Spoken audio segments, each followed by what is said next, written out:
उसका कारण है बीती हुई बातों को बार बार याद करना।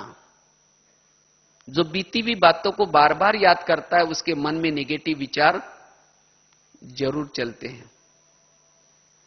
सहन शक्ति की कमी के कारण भी नेगेटिव विचार जरूर चलते। जिसके पास सहन शक्ति का गुण नहीं है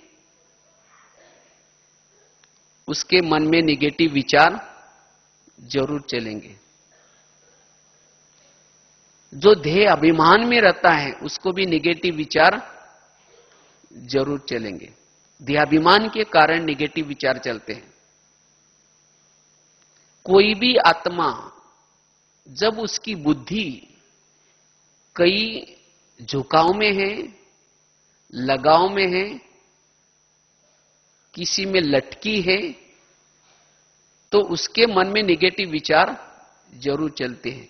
जहां बुद्धि लटक जाती है, अटक जाती है, या बुद्धि के ऊपर कोई बातों का प्रभाव पड़ता है, तो उसके मन में विचार एक बाबा के सिवाय बुद्धि कहीं भी प्रभाव में ना आए, वही नेगेटिव से बच सकता है। क्योंकि विचार किसके आते हैं? जहां बुद्धि गई उसके विचार आते हैं। चलो अब 2 मिनट बाबा।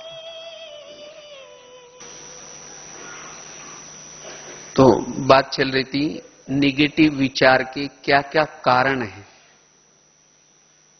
अगर बुद्धि कई व्यक्ति में लटकी है, पदार्थों में लटकी है, कोई बातों में लटकी है, समस्या में लटकी है, तो मन में विचार जरूर चलेंगे, नेगेटिव विचार जरूर चलेंगे। इसीलिए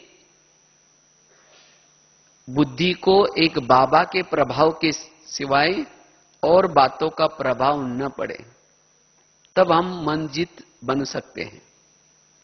और नेगेटिव विचार क्यों चलते हैं मन में? उसका कारण है जब हम योग का अभ्यास नहीं करते या योग का अनुभव नहीं करते, अगर हमारा योग ठीक नहीं है, अमृतवेला ठीक नहीं है, तो जिसके कारण हमारी आत्माभिमानी स्थिति नहीं रहती। और जब आत्माभिमानी स्थिति नहीं रहती तब जाकर के मन अपनी सोचना शुरू करता है, जिसको कहेंगे ध्येयाभिमान। ध्येयाभिमान आने से मन निगेटिव सोचता है, हद की बातों के बारे में सोचता है। जैसे कोई घर में बड़ा नहीं है, मां बाप नहीं है, तो बच्चे क्या करेंगे? चंचलता करना शुरू करते हैं। इसी तरह ये शरीर रूपी देह में जब आत्मा की स्थिति नहीं है, ये शरीर में आत्मा की स्थिति नहीं है, तब जाकर के मन नेगेटिव सोचता है। तो इसीलिए अगर मन जीत बनना है, उसके लिए योग के द्वारा आत्माभिमानी स्थिति बनानी है। निगेटिव का कारण है, जैसे कहा कि एक तो पुराने संस्कार, विभिन्न प्रकार की हर एक के प्रति हमारी भावनाएं। तो इसीलिए अब हमें क्या करना है? मन जिस स्थिति को बनाना है। तो उसके लिए हम क्या पुरुषार्थ करें? ये तो आपको कारण बताएं, साथ में उसके फायदे क्या क्या वो बताएं, लेकिन अब हमें अपने मन को जीतना है। उसके लिए हम पुरुषार्थ क्या करें? कैसे हम अपने मन को कंट्रोल कर सकते हैं? सबसे पहली बात है, मन को अगर कंट्रोल करना है तो सबसे पहले हमें क्या करना पड़ेगा? बुद्धि को समझना पड़ेगा। क्योंकि मन का बॉस कौन है? बुद्धि। जहां हमारा ध्यान होगा वहां हमारा मन होगा। अगर मन जीत बनना है तो इसीलिए हमें क्या करना पड़ेगा? पहले बुद्धि को कंट्रोल करने का पुरुषार्थ करना पड़ेगा। क्योंकि जहां बुद्धि जाते मन वहां चला जाता है। हम क्या करते, केवल मन को दबाने का पुरुषार्थ करते हैं। ये मेरा मन ऐसा क्यों सोचता है, मन व्यर्थ क्यों सोचता है, क्यों सोचता है? क्योंकि आपकी बुद्धि वहां लगी है। जहां बुद्धि लगे वही मन में विचार चलते हैं। तो इसलिए अगर मन को कंट्रोल करना है, मन जीत बनना है, तो पहले हमें क्या करना है, अपनी बुद्धि को चेक करना है। बुद्धि का काम क्या करता है, होता है? बुद्धि विजन बनाता है, दृश्य बनाता है, और जिस बातों का दृश्य बुद्धि के सामने है वही मन में क्या होते हैं, विचार आते हैं। अगर किसी व्यक्ति ने मुझे कुछ कहा तो बुद्धि को वो बात लग गई। जब बुद्धि को लग गई तो बुद्धि के सामने उस व्यक्ति का विजन है, तो मन में भी क्या हो जाएगा, उसके विचार आएंगे। हम क्या करते, बुद्धि को वहां नहीं निकालते और मन को विचार देते, मैं आत्मा हूं, मैं शांत स्वरूप हूं, मैं शक्ति स्वरूप हूं। फिर कुछ समय के बाद विचार देना जब बंद करते, फिर दोबारा क्या होता है, मन वही चला जाता है। फिर कहेंगे कोई बात नहीं, मैं आत्मा हूं, मैं शांत स्वरूप, फिर वही विचार आएंगे। तो इसीलिए बुद्धि को पहले समझाने की आवश्यकता है। बुद्धि को क्या करना है, बाबा के तरफ लगाने का पुरुषार्थ करना है। जब बुद्धि वहां से निकल जाए, बुद्धि को समझाएंगे, बुद्धि को हल्का करेंगे, तब जाकर के फिर मन भी क्या हो जाएगा, कंट्रोल में आएगा। बुद्धि कैमरा का काम करती है और मन टीवी का काम करता है। जैसे टीवी में वही दृश्य आता है जिसके सामने कैमरा है, तो टीवी की क्या गलती है, टीवी में वही आएगा जो कैमरा देख रहा है। तो इसी तरह बुद्धि के सामने जो दृश्य है, जो बात है, उसी के मन में विचार चलते हैं। और हम कहते पता नहीं मेरा मन कंट्रोल होता ही नहीं है। क्यों? बुद्धि के ऊपर उसका गहरा असर पड़ा है। तो इसलिए हमें ध्यान को वहां से निकालना पड़ेगा। तो यह है मन जीत बनने का पुरुषार्थ। बुद्धि गाई है, मन उसका बछड़ा है। जहां गाई जाते है, बछड़ा क्या करता है, उसके पीछे पीछे जाता है। हम योग में बैठते हैं और क्या करते हैं, मन को ऊपर भेजने की कोशिश करते हैं, जाओ मन परम धाम में जाओ। बुद्धि रूपी गाई यहां ही है, बुद्धि यहां ही है, और मन को भेजने का प्रयत्न कर रहे। मन कैसा जाएगा? इसीलिए अगर मन को विरत से बचाना है तो क्या करना पड़ेगा, पहले बुद्धि को लगाना पड़ेगा, बुद्धि को समझना पड़ेगा। बुद्धि जिसको कहते हैं विवेक। अगर बुद्धि हमारी समझ जाए, विवेक हमारा जागृत हो, तो मन के विचार पॉजिटिव बन सकते हैं। अगर कोई भी बात के मन में विचार है, निगेटिव आ रहे हैं, तो अपनी बुद्धि को समझाना है, हे बुद्धि देखो ये कितना प्राप्तियों का समय है, तुम उस बात के दृश्य क्यों बनाए हैं, तुम बाबा के पास जाओ। तो इस तरह से बुद्धि अगर हमारी समझ जाए तो हम मन को कंट्रोल कर सकते हैं। यह है पहली बात। तो यह पुरुषार्थ हमें करना है। बुद्धि को क्या करना है, कोई भी बातों के प्रभाव में नहीं रखना है। चाहे कोई विकारों के वश होती है तो बुद्धि को बार बार समझाना है। अगर हम उस विकारों के वश होंगे तो हे बुद्धि देखो तुमने जन्म जन्मांतर उस विकारों के प्रभाव में जाकर के मेरे सिर के ऊपर ताज था उसको गवा दिया, मेरे पास सोने के महल थे उसको गवा दिया, और मुझे कहां रावण के कोठरी में लाकर के डाल दिया। तो इसीलिए हे बुद्धि अब देखो संगम युग चल रहा है, शिव बाबा आया है, कितनी प्राप्तियां करा रहा है। तो हे बुद्धि तुम किसी व्यक्ति के तरफ क्यों जाते, बताओ तुम्हें क्या मिलेगा।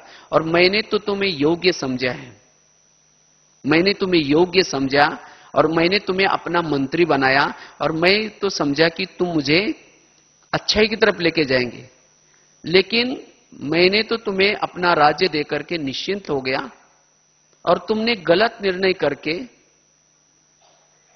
सारी कर्मेंद्रियों को भटकाया और मेरे सिर का ताज गवा दिया, मेरी राजाई गवा दी, तो इसलिए हे बुद्धि तुम क्यों नहीं समझती?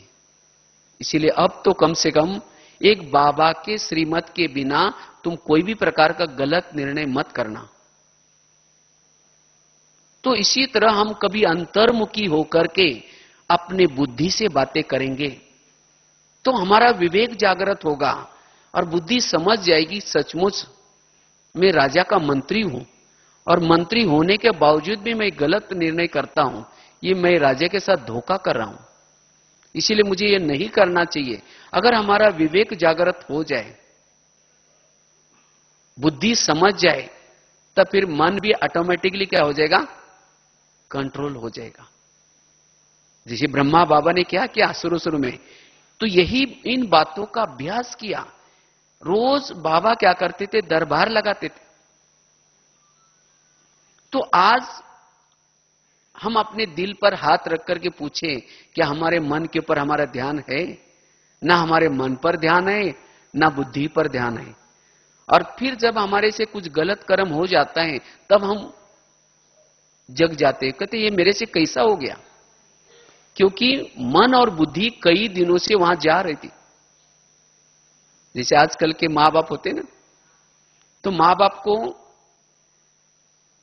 टाइम ही नहीं होता कि बच्चे कहां जा रहे हैं, किसके संग में जा रहे हैं, ना कभी पूछते हैं। और जब बच्चों ने कुछ गलत काम किया तब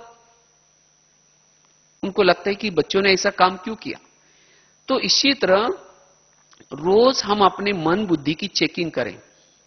मन ने सारा दिन क्या क्या सोचा, बुद्धि कहां कहां गई थी, क्योंकि मन ने जहां सोचा इसका मतलब बुद्धि भी गई। और जब हम इन दोनों की अच्छी तरह पीरियड लेते हैं, अर्थात उनसे बातें करते हैं, तब जाकर के अगर हमारा विवेक जागृत हो जाए, तब जाकर के हमारे अंदर दृढ़ता आती है और तब जाकर के हम मन को कंट्रोल कर सकते हैं। तो यह है पुरुषार्थ।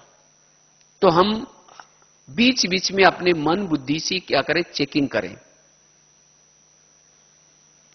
इससे हम मन को कंट्रोल कर सकते हैं। दूसरी बात है, मन को कंट्रोल करने के लिए बीच बीच में, जो पिछले भी ग्रुप में बाबा ने 31 तारीख की में एक बहुत सुंदर ड्रिल दिया था। हर घंटे के बीच में 1 सेकंड के लिए बिंदु बनकर के अपने परमधाम के स्थिति में जाओ। अनादि स्वरूप में, जो आदि स्वरूप है, अनादि स्वरूप है, उस स्वरूप में जाकर के बिंदु बनकर के स्थित रहो और उसके बाद फिर अपने शरीर में आओ। 1 सेकंड, 5 सेकंड। अगर 1 घंटे में यह अभ्यास करते हैं तो 1 सेकंड का यह अभ्यास 1 घंटा तक हमें बिंदु स्वरूप की स्थिति का अनुभूति कराएगा, वो आत्मा अनुभूति में टिकाएगा। 1 सेकंड का या 5 सेकंड का अभ्यास। और जब हमारी ये बिंदु स्वरूप की स्थिति बनी रहती है तब हमारे अंदर एकाग्रता आती है। तब जब हमारी ये बिंदु स्वरूप स्थिति आती है तो उस समय हमारे शरीर में बहुत सुंदर वाइब्रेशंस फैलते हैं और इससे हमें एक अति इंद्रिय सुख मिलता है। और जब ये अति इंद्रिय सुख मिल जाता है तो बुद्धि कहीं भी अटकती लटकती नहीं है। बुद्धि कोई भी बातों के प्रभाव में नहीं आती। जब बुद्धि प्रभाव में नहीं आएगी, बुद्धि उपराम हो जाएगी, तो जब बुद्धि परमधाम में जाएगी, उपराम हो जाएगी, तो मन भी क्या हो जाएगा? कंट्रोल में आ जाता है। हमारे अंदर के जो पुराने संस्कार है वो भी दबे हुए रहते हैं। तो फिर 1 घंटे के बाद फिर 1 सेकंड के लिए ऊपर जाओ, उस आत्मा स्वरूप में, वो बिंदु स्वरूप में स्थित होकर के फिर वापस। तो ये 1-1 घंटे में अगर हम अभ्यास करते हैं, इस अभ्यास से हम अपने मन को कंट्रोल कर सकते हैं, क्योंकि इससे हमारी ये बिंदु स्वरूप स्थिति रहती है और इसी बिंदु स्वरूप से हमारी देखते हुए न देखने की अवस्था बनी रहेगी। उस समय उस बिंदु स्वरूप स्थिति से हम तृप्त बन जाते हैं, भरपूर बन जाते हैं, कुछ पाने की, कुछ देखने की, कोई कामना, कोई इच्छा